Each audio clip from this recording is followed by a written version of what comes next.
Bonjour à tous. Je vous souhaite la bienvenue à ce premier webinaire Moi sans tabac de la saison sur le thème de l'organisation de la prise en charge des conduites addictives avec Anne-Gaëlle Perraïs du DICAD 13 que je remercie d'avoir accepté d'intervenir. Je suis Lisbeth Fleur, responsable de la communication au CRES. À mes côtés, Cécile Chaussignan qui est chargée de projet au CRES également et Aurélie Buis, notre interne de santé publique qui nous a rejoint récemment. C'est un webinaire qui a été préparé par l'ambassadrice de Moi sans tabac en région, notre chargée de projet Marion Sylvain, qui est actuellement en congé maternité et qui vient de donner naissance à un petit garçon. Alors c'est le premier webinaire d'une série de 6 qui vous seront proposés dans le cadre de notre activité Moi sans tabac une fois par mois d'ici mai 2022. Sur les thèmes suivants, on aura le mois prochain les nouveaux produits du tabac, tabac et public précaire en février, modalité de sevrage en mars, accompagnement au sevrage chez les jeunes en avril, et enfin tabac et femmes au mois de mai 2022. Alors, je rappelle que le CRES, Comité régional d'éducation pour la santé, c'est un centre de ressources généralistes en éducation pour la santé et en santé publique. Et depuis 2016, nous avons le rôle d'ambassadeur régional de Moi sans tabac, la campagne nationale de lutte contre le tabagisme, aux côtés de l'ARS et de Santé publique France, et aux côtés également de près de 250 acteurs en région qui se mobilisent chaque année pour relayer cette campagne et déployer des actions. Alors, Moi sans tabac vient de s'achever. La première semaine de décembre a marqué la clôture de cette édition 2021. Quelques chiffres clés de Moi sans tabac 2021 pour démarrer. Alors, Moi sans tabac, cette année, ça a été 112 000 inscrits sur le site internet, dont près de 8 800 en région Provence-Alpes-Côte d'Azur. 142 000 fans sur Facebook, dont 1 500 en région, dans le groupe Facebook Moi sans tabac, les habitants de PACA, qui est modéré avec une tabacologue, d'octobre à décembre chaque année. Et 90 000 inscrits au programme de soutien par mail, pour lequel je n'ai pas les chiffres pour la région.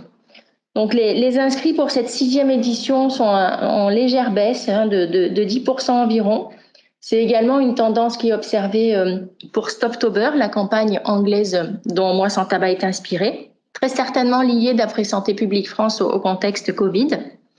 Mais Santé publique France note parallèlement un plus grand succès cette année pour les sites web de la campagne et le programme de soutien par email.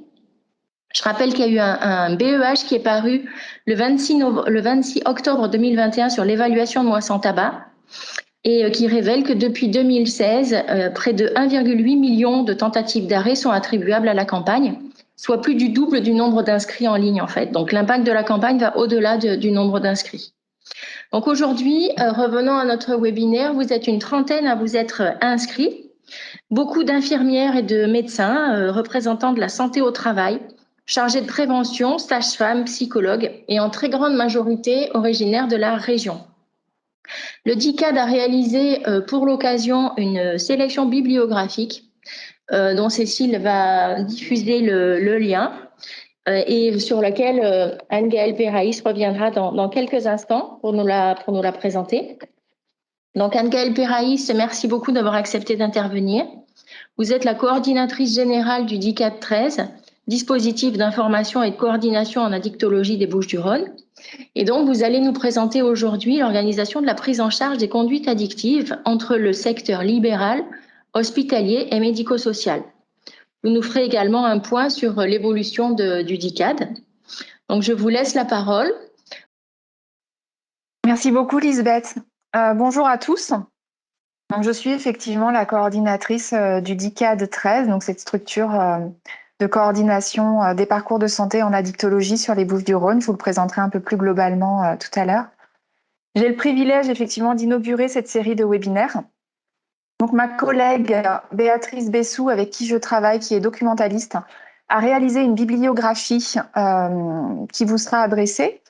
Donc cette bibliographie, elle reprend beaucoup des thèmes que l'on va aborder aujourd'hui.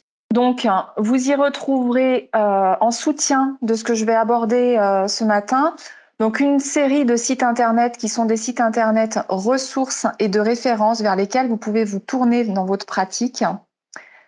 Euh, Notamment, j'attire votre attention sur le site d'amélie.fr et les petits liens par typologie professionnelle qui vraiment reprennent tout ce que vous avez à savoir sur la prise en charge du tabac quand on est professionnel de santé libérale ou médecin du travail et qu'on a donc accès à la prescription des traitements de substitution nicotinique. Le site internet du DICAD 13 est un site internet ressources. J'aurais voulu vous le présenter en direct tout à l'heure. Notre site internet aujourd'hui subit quelques petits dommages, donc je ne pourrai pas tout vous montrer. J'espère que dès la semaine prochaine, tout ça sera résolu et vous pourrez naviguer dessus, mais il faudra faire preuve d'un petit peu de patience. Et puis, elle vous a fait des liens sur les webinaires de l'année dernière qui sont également des webinaires très intéressants que je vous invite à voir et à revoir sur une petite sensibilisation à l'entretien motivationnel, qui est un outil particulièrement intéressant dont je vous parlerai un petit peu tout à l'heure, sur le repérage précoce et l'intervention brève, le RPIB, dont je vous parlerai également tout à l'heure. Et puis, je vais vous décrire effectivement une série de structures vers lesquelles vous pourrez orienter vos patients pour des conduites addictives avérées et repérées. Toutes leurs missions, leur expertise sont repris dans des textes législatifs. Donc, elle vous a mis les liens, l'EXAPA, les CARUD, la filière hospitalière. Enfin, donc la MILDECA vous a fait un petit topo sur l'organisation de la prise en charge, un document très simple que vous pourrez regarder. Et au DICAD 13, on a également fait une synthèse de toutes les structures qui peuvent vous accompagner, de leur mission, donc une synthèse très brève qui pourra vous soutenir dans votre pratique au quotidien. Sur la prise en charge du tabac, plus spécifiquement, une sélection de guides en population générale, les guides du RESPAD qui sont particulièrement bien faits. Donc le RESPAD peut vous les adresser pour une petite somme, sinon vous pouvez les télécharger, les imprimer. Ce sont vraiment des guides de référence. Et puis sur les jeunes, parce qu'il ne faut pas oublier effectivement la prévention et l'arrêt du tabac sur le public jeune. Pareil, des outils particulièrement intéressants. Sur les femmes, la prise en charge du tabac chez les femmes, notamment au moment de la grossesse, et chez les femmes qui sont sous contraceptif oral avec le risque cardiovasculaire, bien évidemment. En santé mentale, ces dernières années, on a fait le point effectivement sur le lien entre le tabagisme, la santé mentale et les traitements liés qui interagissent avec le tabac. Donc très intéressant. Voilà, donc toute cette bibliographie, vous la retrouverez en ligne par le CRES. Donc le DICAD 13, juste pour vous dire vite fait d'où je parle, c'est une structure qui a deux missions. Une première mission qui est l'appui aux professionnels. Donc tout professionnel confronté à la conduite addictive des usagers qu'ils accompagnent peut nous solliciter et nous interroger pour une information. On fait de la formation aussi. Une orientation, donc trouver la structure la plus adaptée au profil qui est décrit. Et puis bien sûr soutenir la pratique professionnelle, notamment dans tout ce qui est de l'ordre de l'abord de la conduite addictive et du moment où on oriente.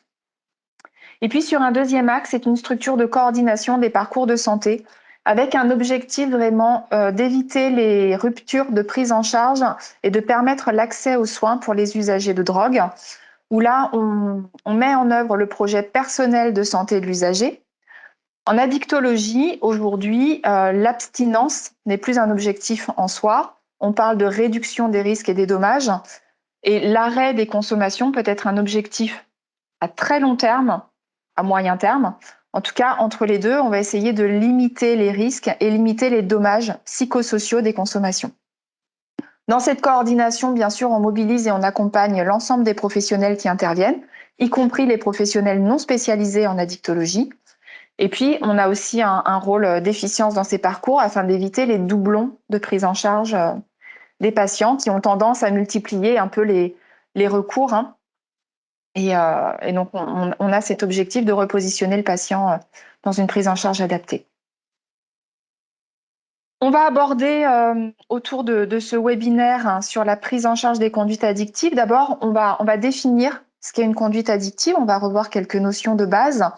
On a tendance à utiliser le terme d'addiction un peu de façon... on use de ce terme un peu trop vite. Donc, on va revoir un peu ce qu'est une addiction par rapport à la dépendance. On va également voir comment on peut aborder une conduite addictive, puisque orienter, c'est bien, mais il faut parler de cette consommation avant de pouvoir orienter. Et puis ensuite, quand on oriente, évidemment, quelles sont les structures spécialisées quand, en tant que professionnel de santé, c'est pas soi-même qui prend en charge la conduite addictive. Donc, quand on parle de conduite addictive, de quoi l'on parle? Donc, d'abord, sur quelques notions de base, une drogue, pour y revenir, c'est une substance psychoactive qui peut induire une dépendance.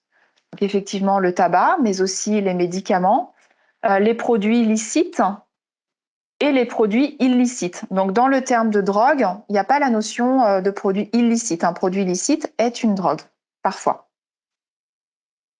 Ensuite, sur la dépendance, on va parler de dépendance pour une impossibilité répétée de contrôler un comportement ou une consommation de substances. Être dépendant, c'est pas forcément être addict à un produit. Je prends typiquement l'exemple du tabac. On est dépendant au tabac et le traitement de substitution vient rompre l'addiction au tabac. On reste dépendant à la nicotine, mais on n'a plus cette addiction. Du coup, sur l'addiction, c'est bien évidemment la dépendance, mais c'est aussi cette notion de perte de contrôle. C'est la poursuite du comportement ou de la consommation en dépit de la connaissance de ses conséquences négatives. Typiquement sur le tabac, on a bien sur les paquets de tabac l'image effrayante avec ce petit rectangle noir sur blanc qui dit que fumer tue, et pour autant le consommateur poursuit sa consommation. Et voire même, on connaît tous le fumeur qui le dimanche va faire quelques kilomètres à la recherche d'un bureau de tabac ouvert pour assouvir sa consommation. Là, on parle d'addiction. Je reviens sur cette terminologie de conduite addictive. La conduite addictive, c'est un terme qu'on voit apparaître depuis 2013, qui est rentré dans le Code de la santé publique. On parle de conduite addictive avec et sans produit. Donc, ça fait appel à tout ce qui est addiction comportementale. Et puis, donc, on parle moins de toxicomanie. Donc, la toxicomanie est un terme emprunté à la psychiatrie. C'est la manie du toxique. Donc, on va plutôt parler maintenant de conduite addictive. On va distinguer l'usage des troubles liés à l'usage. Donc, l'usage sans complications somatiques, sans dommages, qui ne nécessite pas de soins. Il correspond à une consommation qui n'entraîne pas de complications, donc pas forcément de professionnels à mobiliser. Et puis, on va distinguer les troubles liés à l'usage qui peuvent être légers, modérés ou sévères en fonction du nombre de critères auxquels ils font appel. Cette terminologie remplace les notions d'usage à risque, d'usage nocif, d'usage problématique et de dépendance. En tous les cas, les troubles liés à l'usage font appel en premier lieu à la réduction des risques et des dommages, et éventuellement aux soins. Je vous en parle parce que ce sont des terminologies que vous allez voir apparaître de plus en plus. Typiquement, auparavant, on avait la mission interministérielle de lutte contre les toxicomanies, qui est devenue la mission interministérielle de lutte contre les conduites addictives. Donc, pour orienter une prise en charge, il va d'abord falloir parler de cette conduite addictive. Comment on en parle? Donc, je vous invite d'abord, en tant que professionnel de santé, effectivement, à faire le point sur ses intentions, les valeurs qu'on met derrière ces consommations et puis ses attentes en tant que professionnel de santé. Parler de la conduite addictive dans le non-jugement, c'est un exercice qui demande donc effectivement une petite réflexion et qui permet non pas d'induire une réponse attendue, mais bien d'induire une demande. On a régulièrement des professionnels qui nous disent « mais je ne comprends pas, le patient est très très motivé, mais il ne se mobilise pas, il ne fait pas les démarches, mais il est très très motivé. » Donc effectivement, rentrer en relation avec le patient, c'est aussi pouvoir permettre d'explorer sa demande sans induire sa réponse, sans prendre toute la place du professionnel, avec le patient qui dit oui, oui, oui, oui. Voilà, le patient qui dit oui, mais qui ne fait pas la demande puisqu'il répond juste à l'attente du professionnel.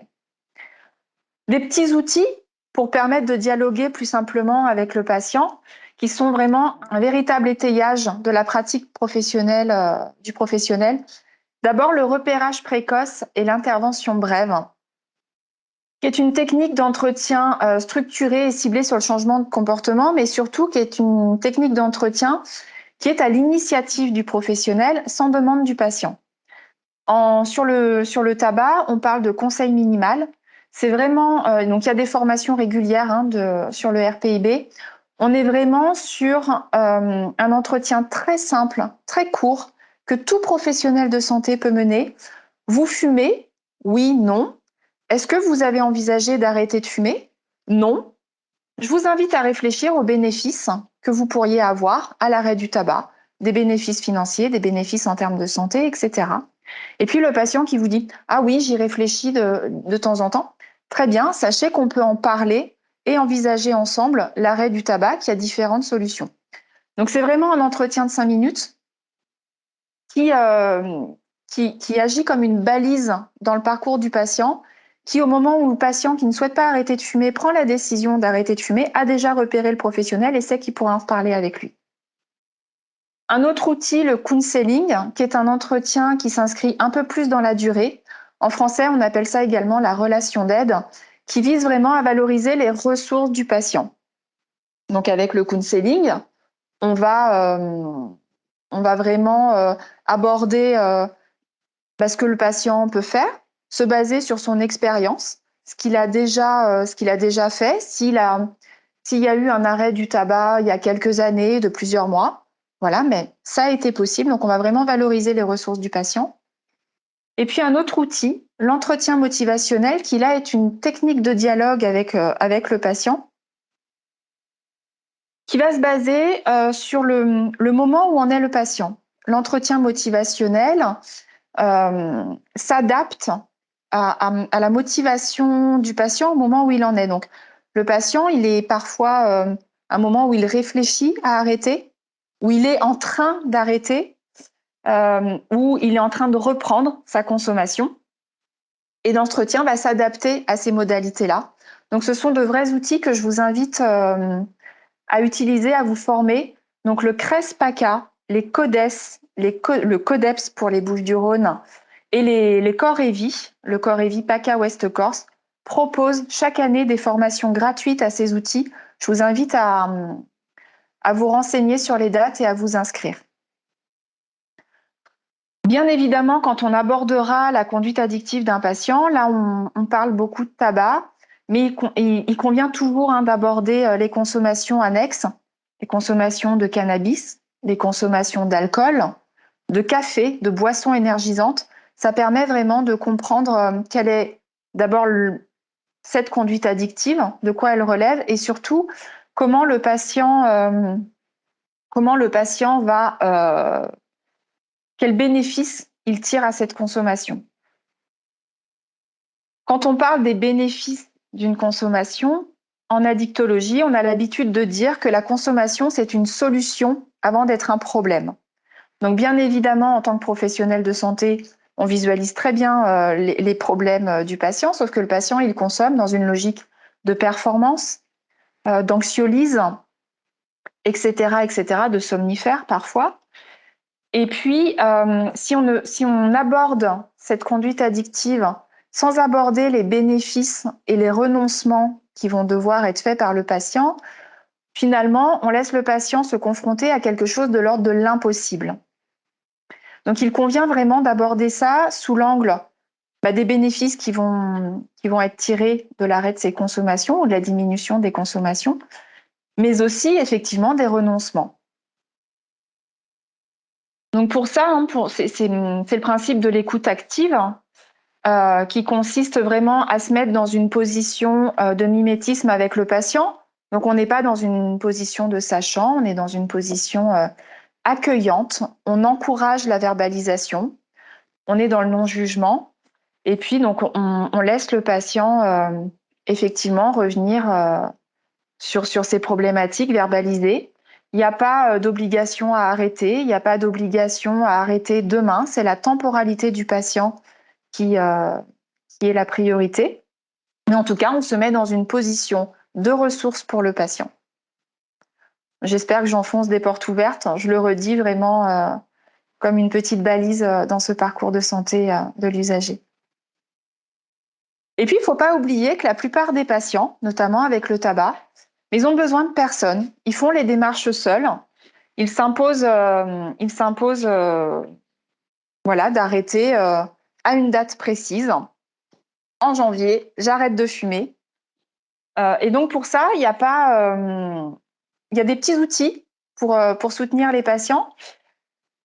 D'abord, quelques petits points d'information à transmettre sur les co-consommations, les interactions du tabac avec d'autres produits que le patient n'a pas forcément notion, notamment avec la caféine. Donc, on sait que c'est le café qui amène la cigarette. Et la nicotine, par exemple, elle divise l'activité de la caféine par 3.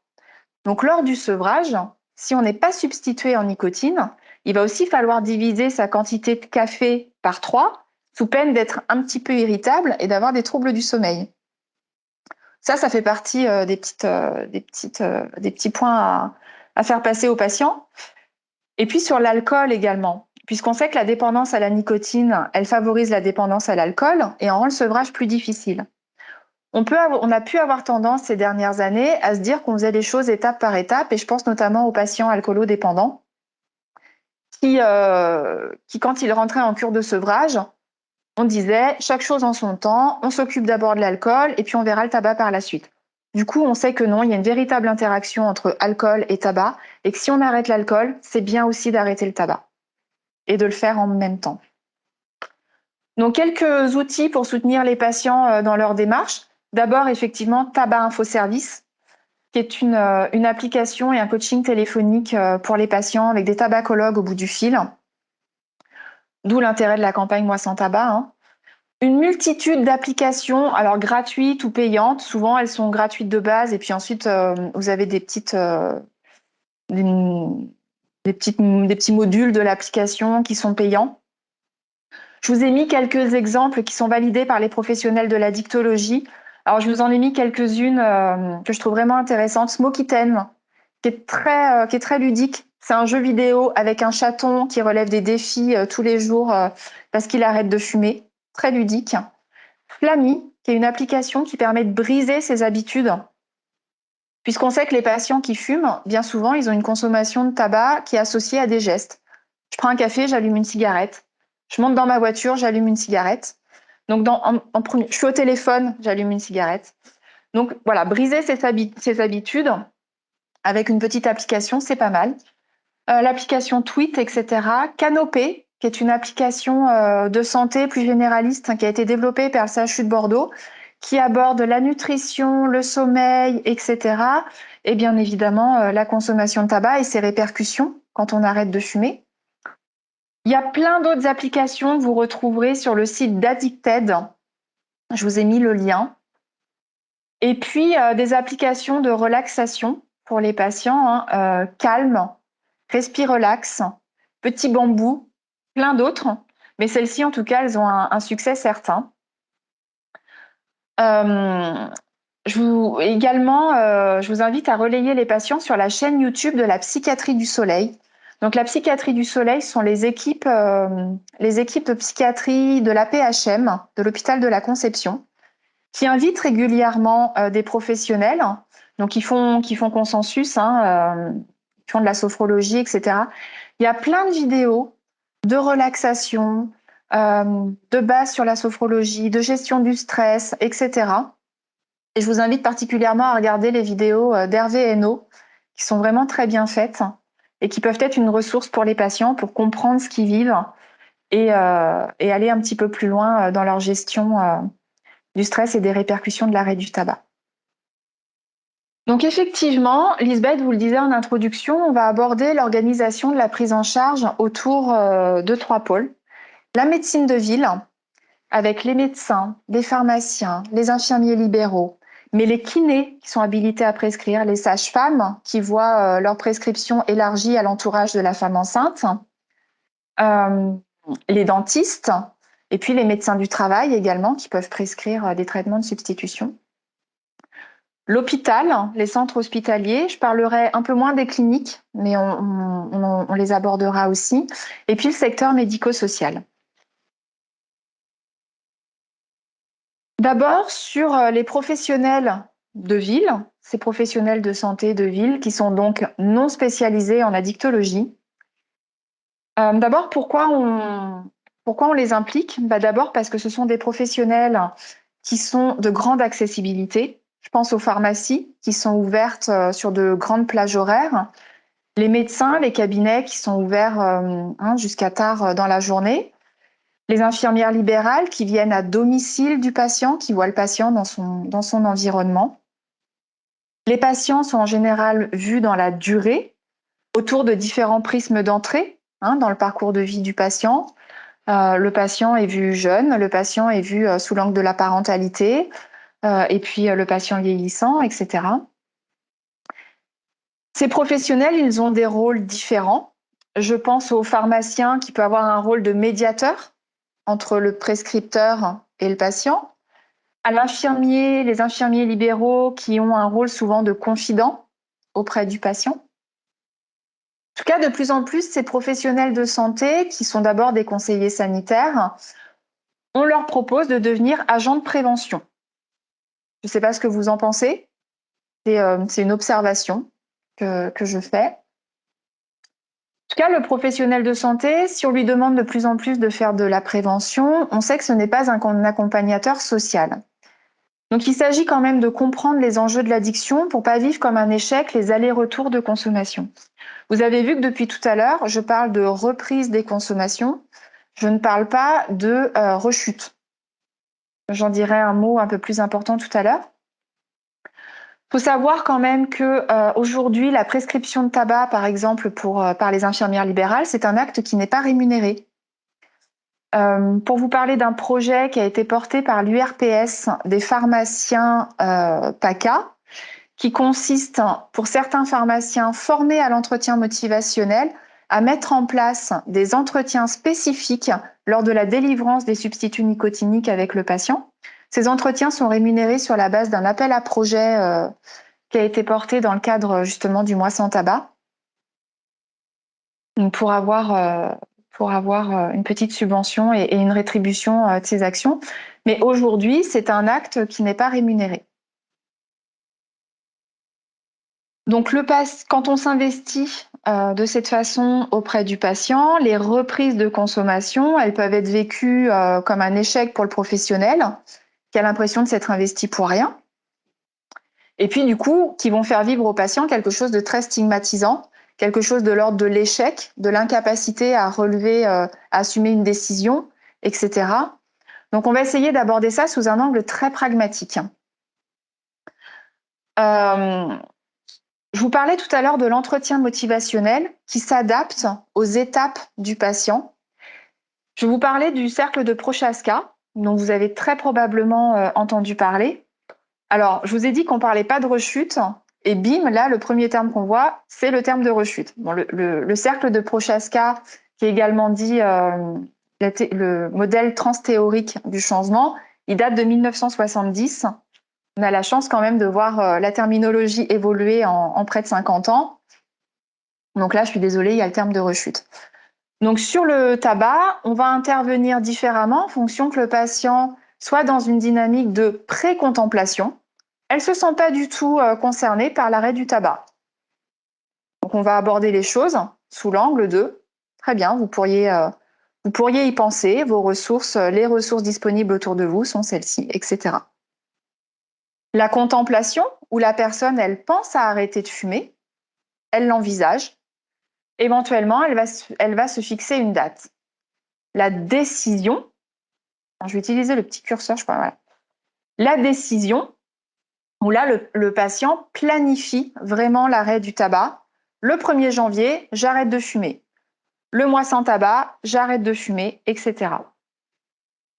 L'action, donc c'est le temps du sevrage, la personne, elle met en œuvre son arrêt, d'où l'intérêt de la campagne du mois sans tabac qui dure 1 mois, c'est le temps de l'arrêt. Et puis ensuite, vient le temps du maintien de l'arrêt. Donc soit la personne, elle a maintenu son arrêt dans la durée et c'est une sortie, ce qu'on appelle une sortie, une sortie de ce cercle du coup, soit elle reprend sa consommation. Là, les choses, elles sont présentées sous la forme d'un cercle. En réalité, il s'agit plutôt d'une spirale, où la personne, quand elle reprend ses consommations, elle ne les reprend jamais au même endroit. Elle a déjà des ressources en elle, elle a fait l'expérience de l'arrêt, elle sait à quoi s'attendre, elle sait ce qui fonctionne, elle sait ce qui ne fonctionne pas, elle a développé des ressources. Et donc, du coup, à chaque fois, c'est pas une reprise à zéro. Et donc ça, quand on accompagne l'arrêt et effectivement ce qui peut être vécu comme des allers-retours dans la consommation, à chaque fois, c'est à reprendre. C'est là où on va mettre en œuvre, encore une fois, le counseling, le petit outil dont je vous parlais tout à l'heure, où on valorise les ressources du patient. Donc, dans ces modèles, dans ces allers-retours de consommation, pour pas s'épuiser en tant que professionnel et pour pas faire vivre au patient quelque chose qui est de l'ordre de l'échec, on va aborder les choses de façon très pragmatique. Donc, on fait évoluer les concepts qui étaient auparavant de l'ordre de l'arrêt de l'abstinence et qui sont aujourd'hui plutôt dans une démarche d'autocontrôle. C'est le patient qui fixe sa temporalité, sa baisse des consommations, sa réduction des consommations. On parle de réduction des risques et des dommages. Donc c'est vraiment une approche pragmatique de l'arrêt, ou en tout cas de la diminution. Donc la relation entre le professionnel de santé et le patient, elle est vraiment basée sur une autre appréhension de la conduite addictive. Quelque chose de très pratique. Alors, je vous dis ça, sauf qu'on sait que dans le cadre du tabac, c'est pas tant la quantité qui est consommée qui induit des dommages. Bien sûr, plus on fume et plus les risques cancérogènes sont importants, mais c'est surtout la durée d'exposition. Donc on sait qu'en termes de tabagisme, contrairement à d'autres produits comme l'alcool, il faut viser l'arrêt. C'est l'arrêt qui permettra une remédiation physique et somatique. Mais pour autant, on sait très bien aussi que certaines personnes ne peuvent pas arrêter du jour au lendemain, ne peuvent pas maintenir un arrêt. Et donc, dans ce cas-là, on a quand même des petits outils. La diminution des quantités de tabac. Donc, c'est d'enlever les cigarettes qui sont des cigarettes automatiques. On en parlait tout à l'heure, les habitudes. Je prends un café, j'allume une cigarette, etc. Donc, on va travailler sur ces cigarettes qui ne sont pas indispensables. Donc, le patient de lui-même va enlever et revenir à une quantité de tabac qu'il juge indispensable, celle qu'il n'arrive pas à arrêter. Et puis, il y a la cigarette électronique, qui est quand même un outil intéressant de réduction des risques sur le tabac. C'est pas un outil sans risque. On sait que la cigarette électronique a sûrement des effets somatiques dans la durée. En revanche, on sait aussi qu'ils sont moindres par rapport au tabagisme et au tabac consumé, puisque la toxicité, c'est la consommation du tabac. Qu'est-ce qu'on va attendre d'un professionnel de santé en libéral? Quelles sont ses pistes d'intervention puisqu'il est non spécialisé en tabac, en addicto? Alors, je vais faire des petits focus tabac, mais pas que, puisqu'on sait que les patients qui vont être opérés peuvent avoir des co-consommations. Donc d'abord, de ce professionnel de santé non spécialisé, on va attendre de lui un repérage, éventuellement une première intervention. D'où l'intérêt du repérage bref et de l'intervention précoce dont je vous ai parlé tout à l'heure. Sur les consommations d'alcool, on va viser particulièrement certains publics ou certains moments de la vie. Je pense à la personne âgée qui consomme la même quantité d'alcool depuis des années et des années, les 3 petits verres par jour, mais qui, à un certain moment, on voit apparaître un tableau clinique qui se complexifie, avec des chutes, avec des pertes mnésiques, alors qu'on a l'impression que rien n'a changé. C'est l'évolution physique de la personne qui fait que l'alcool va avoir une répercussion plus importante, hein, la perte de masse maigre, etc. Et dans ce cas-là, il va falloir quand même travailler sur ces consommations d'alcool, les repérer. Ces 3 petits verres qui ne posaient pas de problème et qui sont consommés depuis des années, dont les professionnels de santé n'ont pas forcément connaissance non plus. Là, il va falloir les repérer et adapter du coup la prise en charge. Je pense à la prescription de certaines benzodiazépines qui sont incompatibles avec une consommation d'alcool trop importante. Et puis bien sûr chez les femmes enceintes, puisque on le sait, c'est 0 alcool pendant la grossesse, mais pour autant, c'est un objectif que certaines femmes enceintes ne peuvent pas tenir, et il faut pouvoir en parler avec le professionnel de santé, toujours dans le non-jugement. Sur le risque tabagique, on va bien sûr cibler plus particulièrement des patients avec des antécédents cardiovasculaires, et puis les femmes enceintes ou sous contraceptif oral. Je rappelle qu'il n'y a pas de contre-indication à la prescription de substituts nicotiniques chez la femme enceinte. On va attendre du professionnel de santé également des actions de prévention. C'est ce que je vous disais tout à l'heure. Alors la prévention, elle est large. Chez le professionnel de santé, on peut espérer une prévention de la dépendance. Je pense aux médicaments benzodiazépines. Il y a je ne sais pas si vous êtes au courant, mais il y a une expérimentation en santé mentale dans les Bouches-du-Rhône où le médecin généraliste prescrit des séances de psychologie libérale en alternative à la prescription des benzodiazépines. Donc, il est question que ce dispositif s'élargisse en France. L'implication des psychologues est compliquée puisque, du coup, on demande aux psychologues de faire des entretiens peut-être plus courts et moins bien rémunérés. En tout cas, il y a cette alternative à la prescription de benzo. Je pense également à la dépendance aux médicaments opiacés et opioïdes, tramadol, Lyrica. Alors, le Lyrica n'est pas un opioïde, mais en tout cas, tous ces médicaments qui induisent une dépendance. Prévenir également le mésusage de certains médicaments. Donc, le mésusage, c'est quand le patient rencontre des bénéfices d'un produit autres que ceux qui sont attendus. Je reprends l'exemple du tramadol, avec un effet antidépresseur, un effet un petit peu up, qui booste le patient, ou sous tramadol, on se sent un petit peu plus performant, de meilleure humeur, etc. Alors qu'à la base, on est quand même sur un médicament antalgique. Le Lyrica, qui a des effets euphorisants qui sont de plus en plus recherchés, le Skénan, la Ritaline, etc. Pour les professionnels de santé prescripteurs qui identifient parfois un mésusage qui peut être suspecté mais pas forcément compris, je vous invite à vous rapprocher des CEIP, les centres d'études et d'interaction des pharmacodépendances, qui font régulièrement, donc c'est porté par la PHM, c'est un service de la PHM, ils sont régionaux, ces CEIP, et ils publient régulièrement des bulletins d'addictovigilance qui font état de ces médicaments qui sont mésusés. Donc, je vous invite à aller jeter un œil. Et puis, il y a aussi le patient qui surconsomme son traitement. Dans le cas des surconsommations, dans un premier temps, il s'agit de comprendre le mésusage, de le dédramatiser et d'avancer sur des pistes de solutions, avec un passage sous une autre forme de médicament qui serait absorbé différemment, etc. Là, il est important de pouvoir interagir avec les professionnels de santé. Ce n'est pas forcément le prescripteur qui va repérer ces mésusages, ça peut être le pharmacien, ça peut être l'infirmière libérale, et il est important de pouvoir en discuter entre les professionnels de santé. Et puis bien sûr, parler quand même du risque infectieux, de la prévention du risque infectieux. Alors bien évidemment, tout ce qui est hépatite B, hépatite C, mais aussi VIH.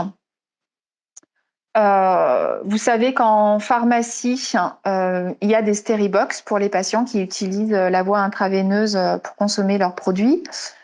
Je vous rappelle qu'aujourd'hui, il y a certains préservatifs qui peuvent être prescrits et donc remboursés.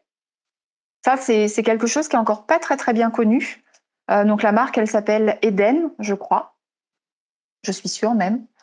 Voilà, donc ne pas hésiter effectivement à interroger ça chez le patient et à l'informer de cette possibilité. Pour vous parler très brièvement, puisque là on sort quand même du tabac, mais du programme d'échange de seringues qui peut être porté par les pharmacies, où là les usagers vont chercher du matériel de consommation stérile, rapportent du matériel usagé et du coup se maintiennent dans le soin de proximité et dans un dialogue avec un professionnel qui est non stigmatisant, puisque le pharmacien, n'étant pas un professionnel spécialisé en addicto, se présente de grand intérêt pour les patients qui sont isolés notamment. Sur l'orientation, on va distinguer l'orientation vers le dispositif de l'orientation du professionnel à l'intérieur du parcours de son patient. L'orientation vers le dispositif spécialisé, je vous en parle pour vous dire que l'orientation ne correspond pas à un arrêt du suivi du patient. C'est pas parce qu'on oriente le patient qu'on va plus s'occuper de la conduite addictive. On oriente le patient avec un objectif précis de stabilisation, d'évaluation de la conduite addictive, des co-consommations, des interactions, etc. Quand on est un professionnel non spécialisé, c'est important de référer le patient vers un spécialiste, de sorte à faire le point sur la situation. Mais une fois le patient stabilisé, il est important que le professionnel puisse en rediscuter avec le patient et poursuivre la prescription des traitements qui ont été mis en place. Quand ils sont stabilisés, bien sûr. Et puis, s'orienter dans le parcours de santé du patient, savoir qui intervient auprès du patient, quel est le projet de santé et avec quel objectif. Je vous disais tout à l'heure qu'on ne vise pas forcément l'arrêt.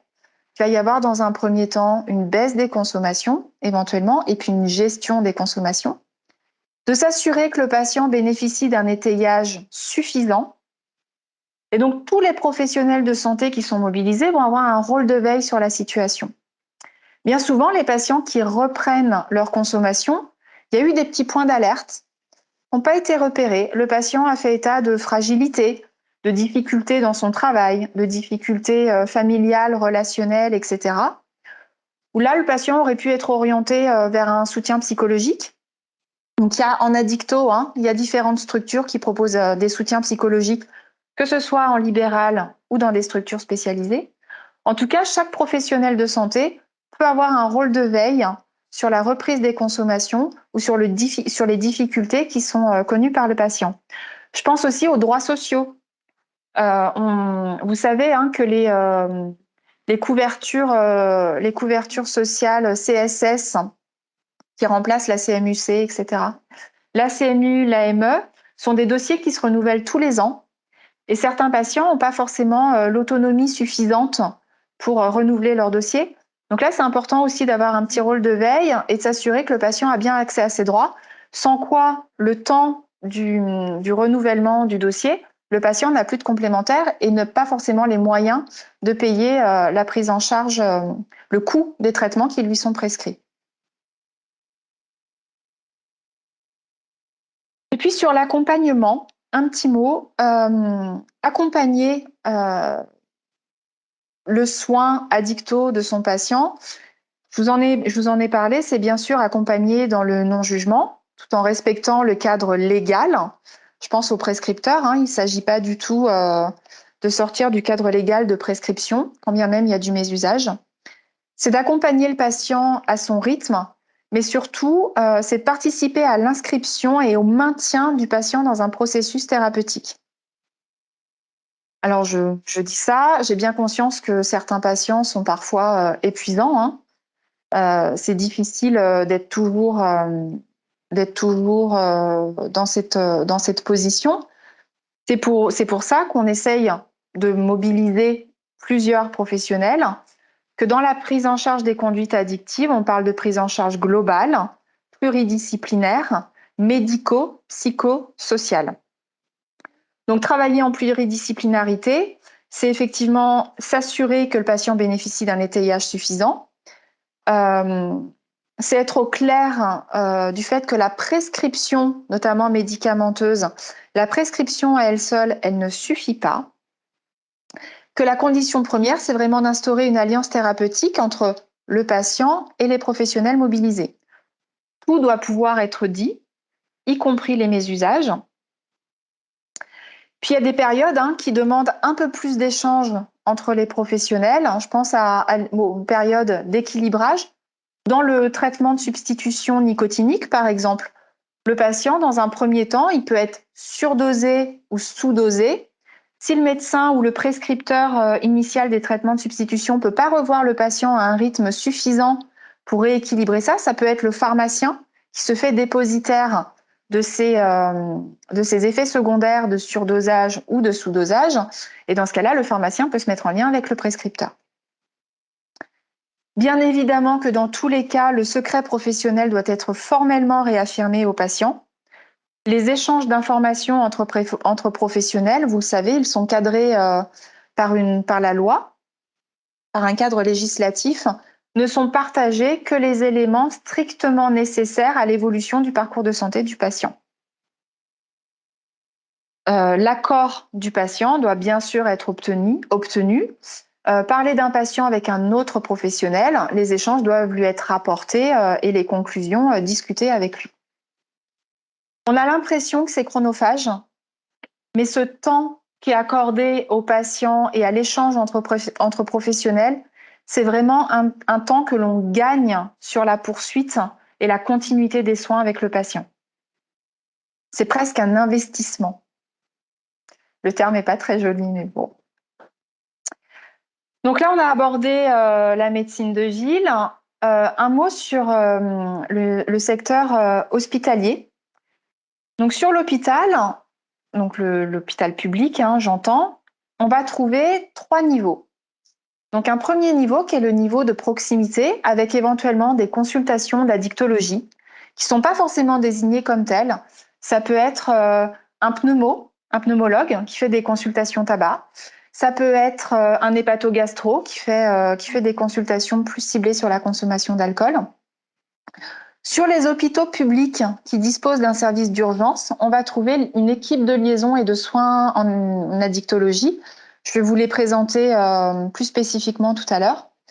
Et puis éventuellement, on va trouver des séjours de sevrage simple. Donc comme je vous le disais, s'il n'y a pas de service addicto à proprement parler, ça peut être des hospitalisations souvent en gastro ou en service de médecine. Un sevrage simple, ça correspond à la séparation physique du produit et du patient. Pour l'alcool, par exemple, d'abord, on en parle essentiellement pour l'alcool, on va être sur des très courtes durées d'hospitalisation, 10 à 15 jours, qui correspondent uniquement au sevrage physique. Pour rappel, le sevrage alcool, c'est le seul sevrage qui est mortel, avec un risque de délirium très mince. Il n'est absolument pas à encourager chez le patient. L'arrêt brutal d'alcool seul n'est absolument pas à encourager. Il doit être médicalisé avec une prescription de benzodiazépine, notamment pour protéger les dommages cérébraux. Sur le niveau 2, qu'on dit niveau de recours, on va trouver un service d'addictologie avec un sevrage simple ou un sevrage complexe. On rentre vraiment dans le projet de soins du patient. Le sevrage complexe, il fait appel à d'autres composantes que le simple aspect physique. On va être sur un sevrage qui intègre les dimensions psychosociales en plus des dimensions médicales.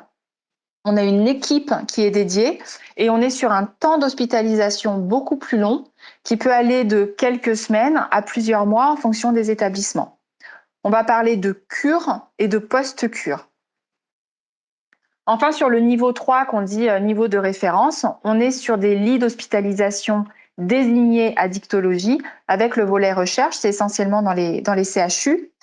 Petite particularité marseillaise, l'APHM, le CHU de Marseille, ne dispose pas de lit d'addictologie. Une petite particularité locale. Donc le niveau 2, il est porté dans les Bouches-du-Rhône par le centre hospitalier d'Allo, qui dispose d'un service d'addictologie. Et encore une fois, je vous parle du service public. Après, plusieurs cliniques, beaucoup de cliniques ont des services d'addicto, ont des orientations addicto. Je pense à la clinique Saint-Barnabé sur Marseille, qui dispose de plus de 90 lits entièrement dédiés à l'addictologie, mais on est dans le secteur privé. Et puis ensuite, d'autres cliniques qui ont des spécificités. La Lorane, les Trois-Lucs, Mon-Repos, etc. On peut en discuter, je ne vais pas toutes les citer. J'attire juste votre attention sur le fait que c'est pas anodin d'orienter un patient avec une problématique addicto dans un établissement psychiatrique. Donc ça, effectivement, c'est à discuter avec le patient et avec les professionnels qui concourent à sa prise en charge. Donc je vous le disais, sur l'hôpital, des équipes de liaison et de soins en addictologie, parfois des hôpitaux de jour en amont ou en aval de l'hospitalisation. Donc l'hôpital de jour, c'est une hospitalisation quelques jours par semaine. On ne dort pas à l'hôpital. Le rythme est fixé par le médecin. Et puis donc les centres de cure dont je viens de parler. Un focus sur les équipes de liaison et de soins en addictologie, qui sont des équipes extrêmement intéressantes. Donc, je vous rappelle qu'elles sont présentes dans tous les centres hospitaliers publics qui disposent des services d'urgence. Ce sont des équipes médico-psychosociales. Elles ont un rôle dans la formation des équipes soignantes intra-hospitalières. Donc, à l'intérieur même de l'hôpital, elles sensibilisent et elles forment les équipes non spécialisées en addicto. Leur expertise est mobilisée au chevet du patient, donc n'importe quel service hospitalier. Le temps de l'hospitalisation du patient peut faire intervenir l'équipe ELSA pour évaluer la conduite addictive du patient dans le service. Et puis, elles ont surtout un rôle d'organisation des soins addictologie en sortie d'hospitalisation. C'est votre interlocuteur à privilégier quand vous avez des patients hospitalisés. Je pense notamment aux patients que vous savez tabagiques, qui seront hospitalisés pour des raisons X ou Y dans un service, peu importe, de médecine interne, ortho, etc., etc. Votre patient, si la prise en charge des consommations tabac n'a pas été anticipée et votre patient n'est pas substitué, qu'il ne peut pas fumer, bien évidemment, pendant son séjour hospitalier, vous pouvez solliciter l'équipe ELSA pour qu'il soit substitué le temps de l'hospitalisation. C'est un exemple. Sur le secteur médico-social, on va trouver différentes structures. Les CARUD, centres d'accueil et d'accompagnement à la réduction des risques des usagers de drogue. Les XAPA, les centres de soins et de prévention en addictologie, qui portent parfois des consultations jeunes consommateurs. Donc les CARUD, je vous disais, centres d'accueil et d'accompagnement à la réduction des risques des usagers de drogue. Donc, ils sont issus de la loi de santé de 2004. Ils sont financés par l'assurance maladie depuis 2006. On peut se dire que ce sont des structures relativement récentes dans le paysage. Elles ont un rôle d'accueil, d'information et de conseil auprès des usagers. Elles accompagnent les consommations. Elles fournissent du matériel de réduction des risques. Ce ne sont pas des lieux de soins. Ce sont des lieux de développement, d'action de médiation sociale. Il n'y a pas de médecin, il n'y a pas de délivrance de traitement. On est vraiment sur de la réduction des risques. Je vous parle de CARUD. La dénomination CARUD, c'est un agrément.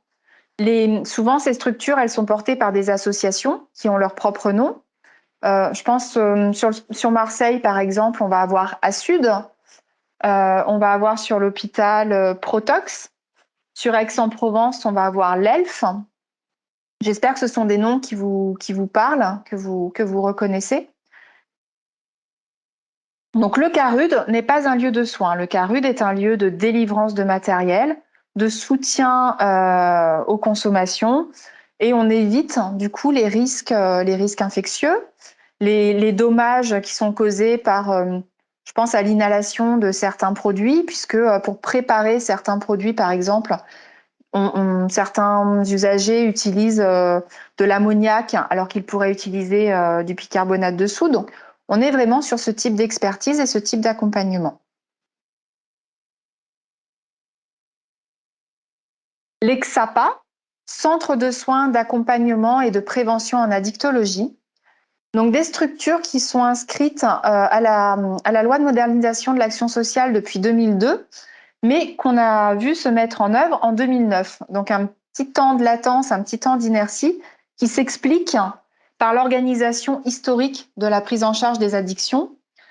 Je vous ai dit, aujourd'hui, on parle de conduite addictive. On ne fait plus la différence entre avec ou sans produit et le fait que le produit soit légal ou illégal. Pendant plusieurs années, on avait dans l'organisation de la prise en charge des structures qui étaient spécialisées dans la prise en charge de l'alcool, de l'alcoolodépendance, et des structures spécialisées dans la prise en charge des toxicomanies. Donc on avait d'un côté les CCAA, les centres d'accompagnement alcool, en alcoolologie, et puis de l'autre côté, les centres de soins spécialisés en toxicomanie. Donc l'idée d'arriver sur des XAPA généralistes, donc qui ne distinguent plus une approche produit, mais bien une approche par la conduite addictive, ça demandait un petit temps effectivement de mise à niveau des équipes.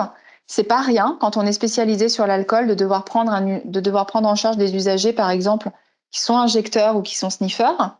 Et puis, idem de l'autre côté, la prise en charge de l'alcool, c'est quelque chose qui peut être complexe. Et puis, en sachant aussi que ça correspondait au développement de la réduction des risques alcool, sachant que pendant des années, avec l'alcool, on était sur un projet d'abstinence qui aujourd'hui n'est plus le cas. Donc, je vous le disais, les XAPA sont généralistes. Ce sont des lieux de soins. Donc, les équipes sont médico-psychosociales. Certains XAPA font de la délivrance de traitements, notamment, je pense à la méthadone, ce qui est un projet intéressant pour les patients qui sont dans un objectif d'équilibrage du traitement. Quand on initie et qu'on équilibre, aller chercher son traitement quotidiennement, ça permet de faire le point sur le sous-dosage et les surdosages. Certains participent ont des actions de réduction des risques avec de la distribution de matériel en fonction des publics qu'ils accueillent. Certains développent des missions de prévention, donc de prévention en milieu scolaire, en milieu professionnel, etc., en fonction de leurs moyens et de leurs compétences. Ce sont vraiment des lieux de soins. Certains XAPA mènent des actions en tabacologie, pas tous. En tout cas, c'est pas le lieu où on va orienter en première intention un patient consommateur de tabac qui souhaite arrêter. Le premier interlocuteur la première orientation pour le patient qui demande un arrêt de ses consommations tabac et une aide dans cet arrêt, un accompagnement au sevrage tabagique, c'est le médecin traitant. Le médecin traitant, qu'il soit tabacologue ou non. En première intention, le tabacologue n'est pas forcément nécessaire. Ce qui compte, c'est vraiment de pouvoir en parler avec son professionnel de santé.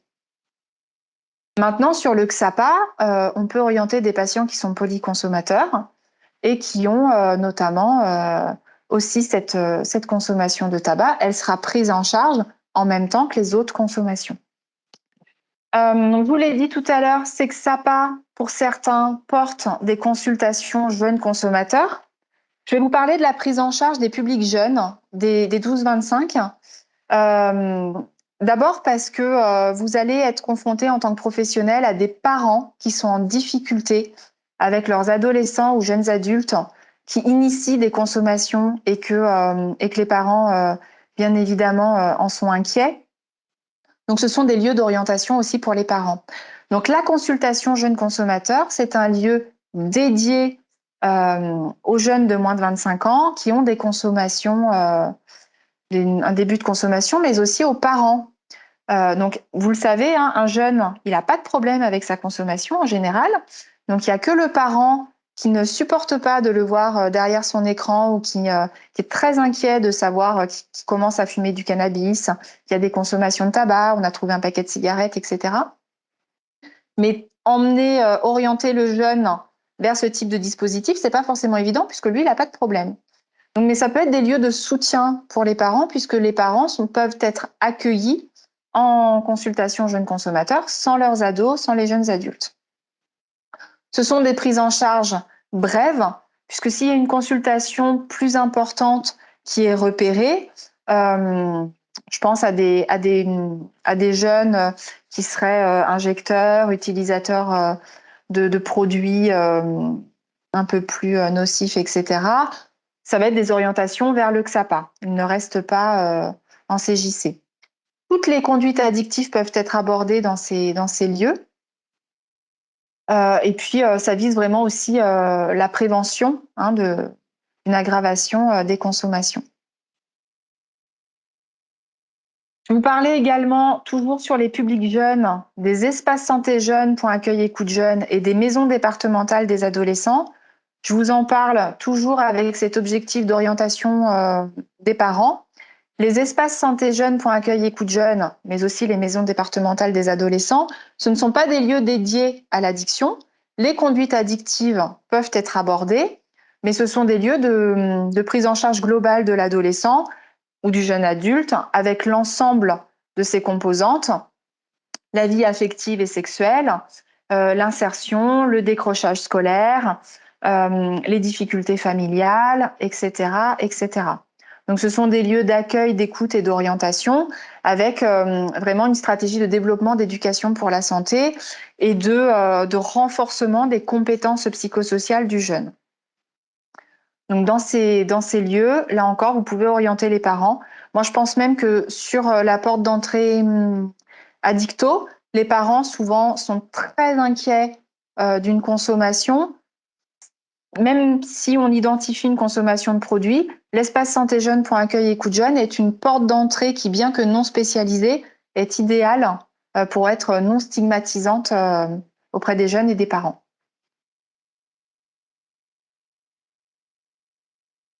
Là, je suis restée très schématique sur l'organisation par pôle.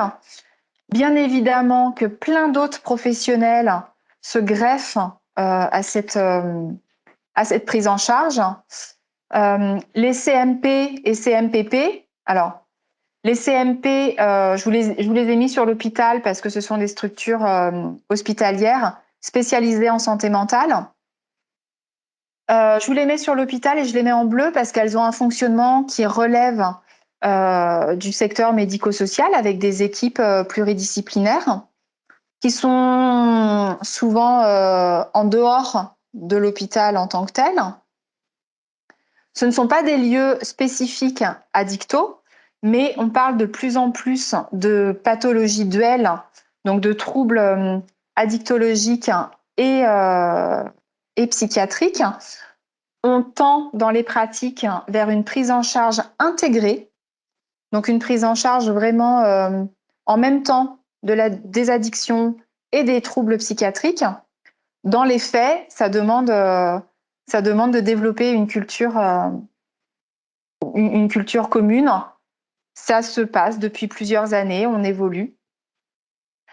Voilà, en tout cas, c'est pas le lieu, le CMP, pour orienter une prise en charge tabagique.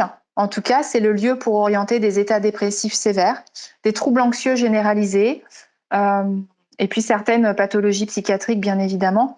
Mais je vous parle de la dépression et du trouble anxieux généralisé, puisque c'est ce qui peut être mis en avant par les consommateurs de tabac.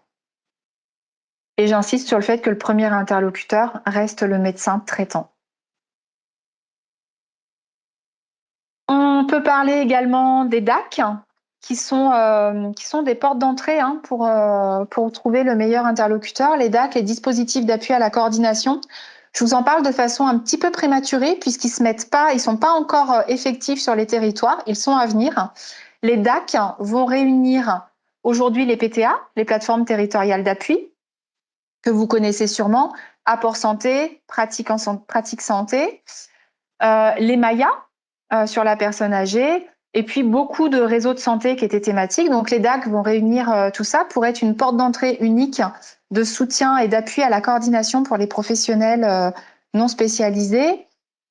On peut parler également des psychologues libéraux, je vous en ai un petit peu parlé tout à l'heure, mais ils ont leur rôle dans cette prise en charge. Et puis bien sûr tout le secteur social CCAS, MDS, etc., qui sont des soutiens précieux dans le parcours de soins et le parcours de santé du patient. Tout le monde associatif, qui peuvent être, qui ont un rôle vraiment de soutien social auprès du patient. Pour s'y retrouver dans tout ça, j'ai bien conscience que c'est pas simple. Et effectivement, le DICAD 13 est la structure d'articulation entre ces trois pôles.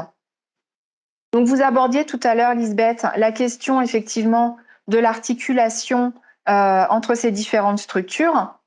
Donc, pour parler de l'articulation, pour l'illustrer en tout cas, l'articulation entre la ville et l'hôpital, donc c'est le médecin traitant qui va faire la demande d'admission en centre de cure, par exemple, et qui va orienter son patient avec une étiologie médicale, bien évidemment, préalable à l'orientation. En sortie d'hospitalisation, un courrier de liaison permet de réorienter le patient sur son médecin traitant.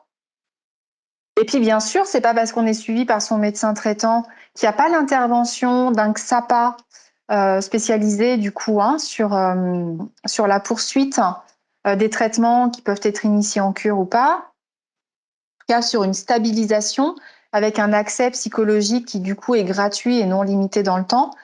Toutes ces structures médico-sociales, je ne l'ai pas dit, mais ce sont des prises en charge gratuites et illimitées dans le temps. L'anonymat du patient peut être garanti et il n'y a pas d'exigence en termes d'ouverture de droit.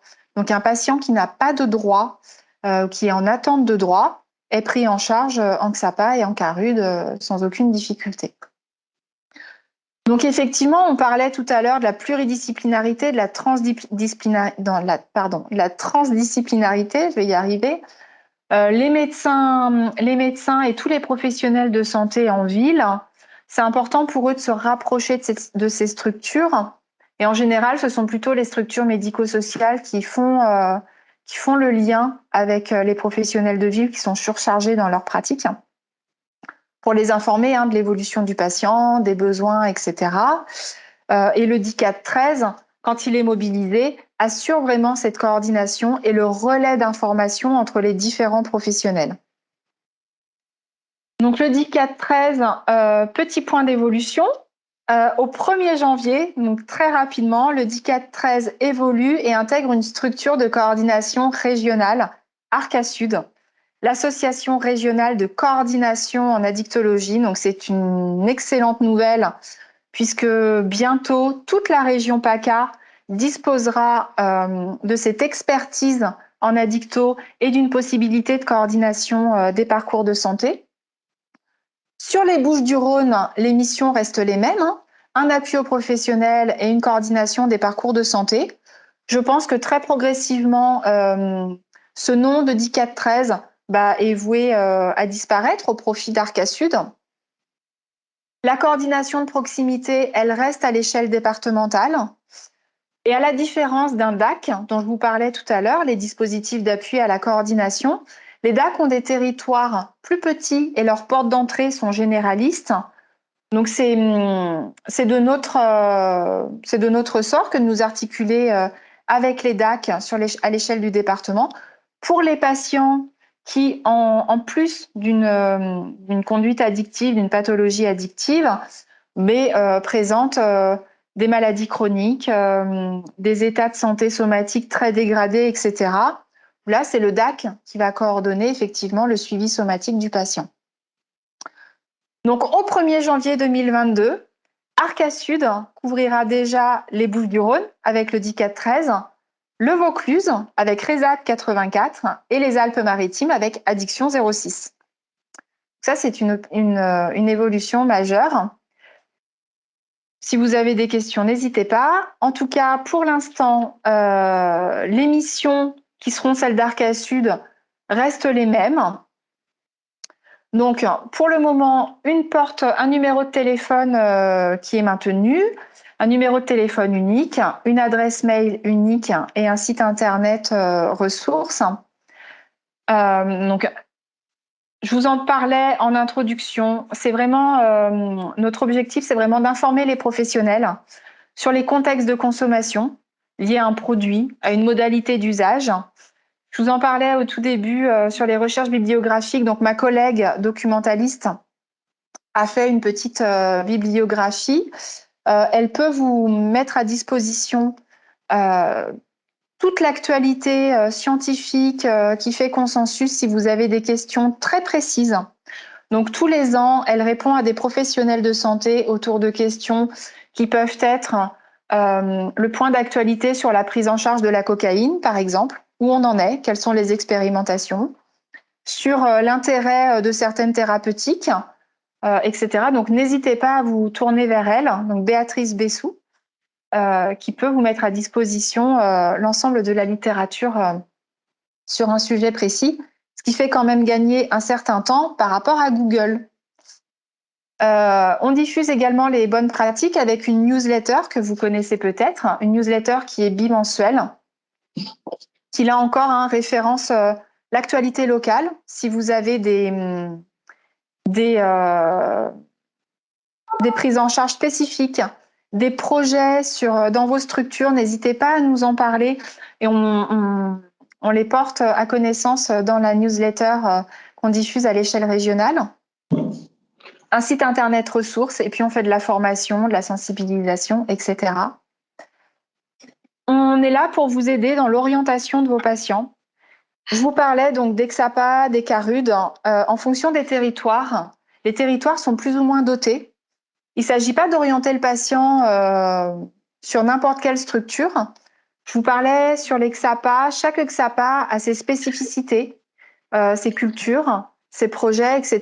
Donc, en fonction du profil du patient et des attentes du patient dans son projet de santé, des objectifs qui sont portés, certains Exapa vont être plus adaptés que d'autres.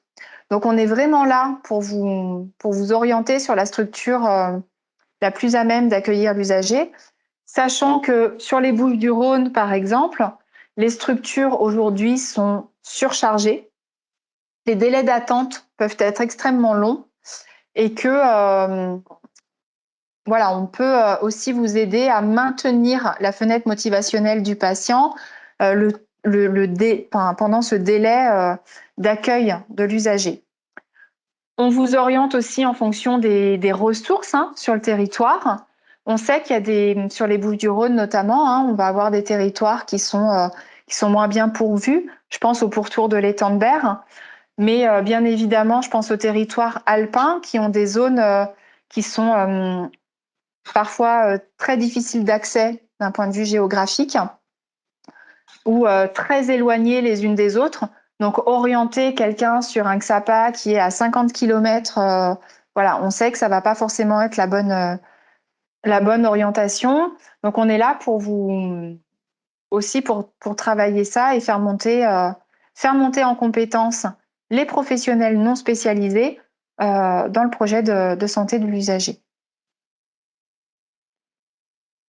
Donc, un dispositif qui soutient la pratique professionnelle. On a un objectif de recréer la prise en charge pluridisciplinaire en médecine de ville. Et notamment, petit outil qui va vous intéresser, on met en place, on propose aux patients jusqu'à 6 séances avec un psychologue libéral de proximité. Donc, on travaille avec différents psychologues qui sont tous formés en addictologie, qui ont des pratiques différentes. Donc, on essaye d'orienter aussi le patient vers un professionnel libéral qui proposera une prise en charge qui sera la plus adaptée à ses attentes. 6 séances, c'est pas beaucoup, mais ça permet, comme je vous le disais, de soutenir la motivation du patient quand le patient prend la décision de se faire prendre en charge dans une structure, mais que les délais sont trop importants. Le psychologue a ce rôle-là. Ça peut être aussi, je vous en parlais, dans le rôle d'étayage et de veille. Quand la personne, elle vit des événements de vie, une pression au travail, une séparation, une évolution familiale, etc. Ça peut être un temps de soutien qui permet à la personne de ne pas se retourner vers le produit ou de ne pas augmenter ses consommations, mais de pouvoir gérer ce que le produit permet de gérer, hein, l'anxiété, le bien-être, un peu de plaisir, etc. Donc le psychologue peut soutenir ça. Nous, ce qu'on voit aussi, c'est certains patients qui, à l'issue des 6 séances, se séparent progressivement du produit ou en tout cas diminuent leur consommation et du coup font le choix du gain financier lié à l'arrêt ou à la diminution du produit, de remettre cet argent dans un suivi psychologique avec le thérapeute. Donc on a pas mal de patients qui initient avec les actes dérogatoires psychologie une prise en charge et qui la poursuivent à leurs frais parce qu'ils en tirent un véritable bénéfice. Donc ça aussi, c'est intéressant.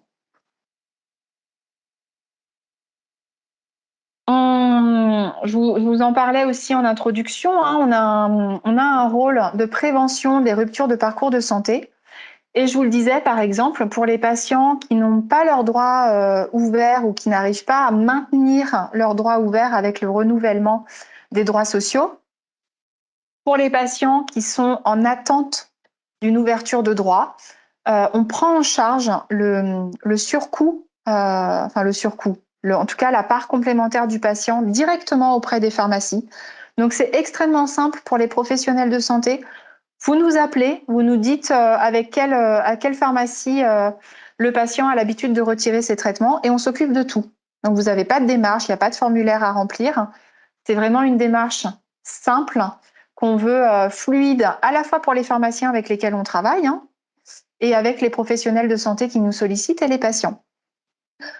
Pour les patients qui n'ont pas de travailleurs sociaux, pour les aider, on travaille aussi du coup à l'orientation du patient vers un travailleur social, ce qui permet de réintroduire le patient dans quelque chose. Je vous parle des patients qui n'ont pas de droit ouvert.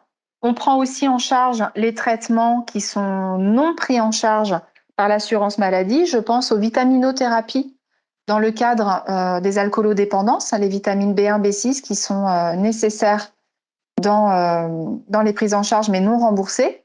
On les prend en charge. Et je pense également à certains traitements dans le cas des prises en charge de cocaïne, par exemple le mucomyste, qui n'est pas remboursé et qui peut intervenir dans la gestion des cravings de cocaïne. On prend également en charge ce type de traitement. Quoi qu'il arrive, si vous avez un doute, n'hésitez pas à nous appeler, on en discute. Je voulais vous présenter le site internet du DICAD 13, qui est un site internet ressources, et vous montrer où vous allez pouvoir trouver l'information, parce qu'il y a beaucoup d'informations qui est répartie dans des petits endroits promis sur le site d'Arca Sud. On essaiera de faire les choses de façon beaucoup plus intuitive. Mais malheureusement, notre site, il est en berne depuis une semaine. Donc, je vais vous présenter, je vais vous montrer quand même comment on peut utiliser ce site internet avec des vieilles captures d'écran.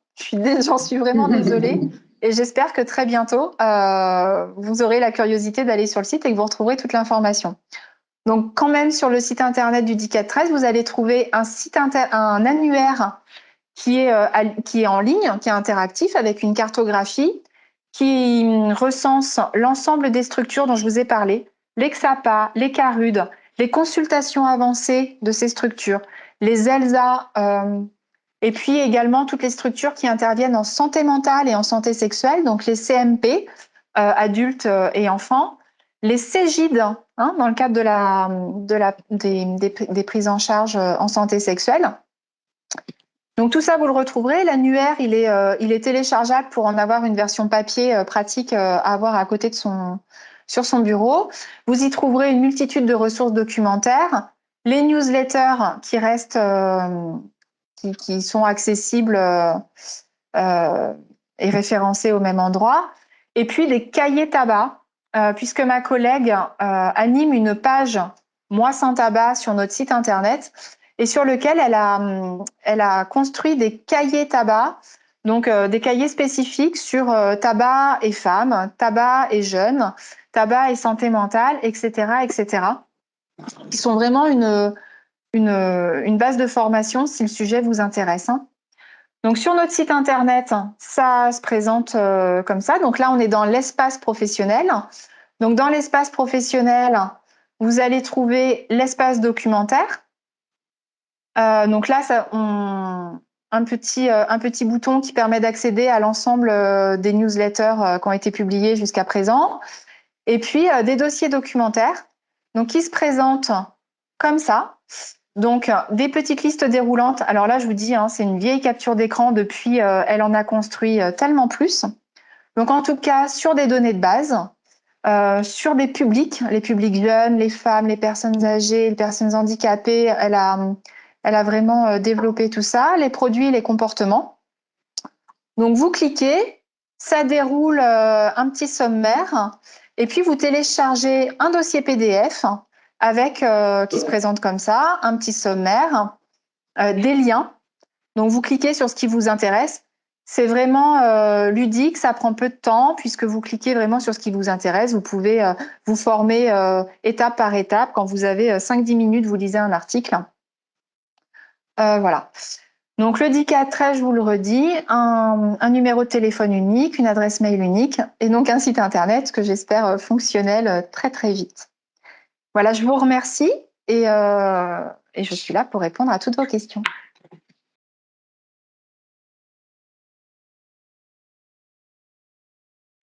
Non, bien sûr, on va travailler à un numéro unique, donc une porte d'entrée unique. Alors, ce qu'on souhaite réaliser, je vous fais part des coulisses. Là, ce qu'on espère arriver, c'est comme le 115, c'est-à-dire un numéro unique, mais quand vous appelez le 115, vous êtes géolocalisé et vous arrivez directement sur la structure des Bouches-du-Rhône si vous êtes dans les Bouches-du-Rhône. Donc, on souhaite aboutir à quelque chose comme ça. Je vous ai pas mis le numéro d'Arca Sud d'abord parce que pour l'instant, il n'existe pas et que je pense que pendant une petite année, l'année 2022 ou peut-être un peu moins, j'espère que dans 6 mois, on aura ce numéro unique. Mais pour l'instant, les numéros de DICAD 13, de RESAD 84 et d'Addiction 06 constituent les portes d'entrée sur les départements.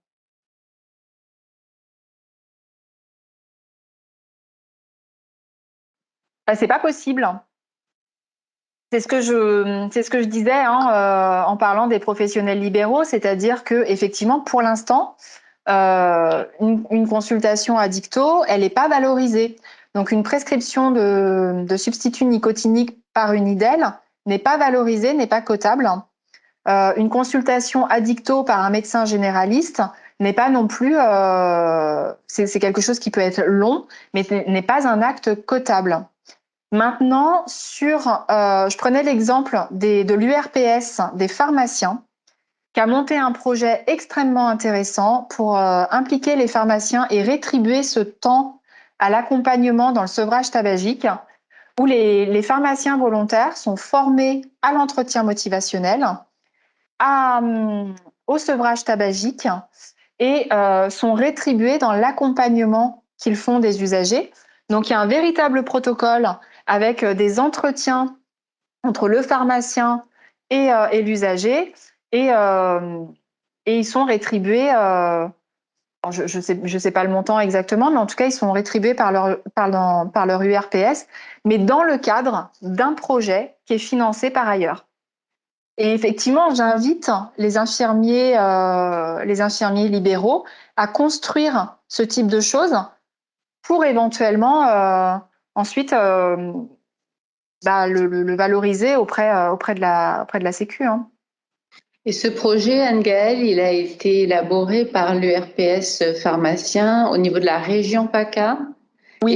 Et il est financé par la CEPAM en partie, c'est ça, dans le cadre de Moi sans tabac, en fait. Il me semble, oui. Oui, il me semble aussi. Hein. C'est vrai que ça serait intéressant si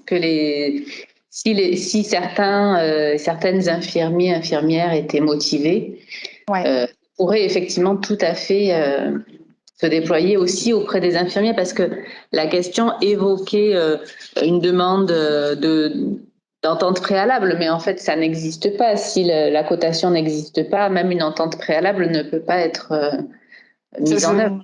Je suis pas spécialiste, mais ça me paraît compliqué et à mon avis, ça peut prendre beaucoup de temps. Oui, tout à fait. Mais effectivement, je veux dire, pour tous ces professionnels à qui on a donné le droit de prescrire des traitements de substitution nicotinique, mais qui pour autant ne sont pas valorisés dans leur acte. C'est pareil pour les kinés. Les kinés, les dentistes, les sages-femmes. Les sages-femmes qui peuvent prescrire à l'entourage de la femme enceinte. Très bien, vous prescrivez à monsieur, mais monsieur, il faut le suivre derrière. Enfin, il faut pouvoir réadapter le traitement. Bon, ça demande. Moi, j'encourage vraiment à construire ce type de projet. Je le trouve exemplaire, le projet qui a été porté par l'URPS des pharmaciens. Voilà, j'invite les professionnels à calquer un peu la méthode.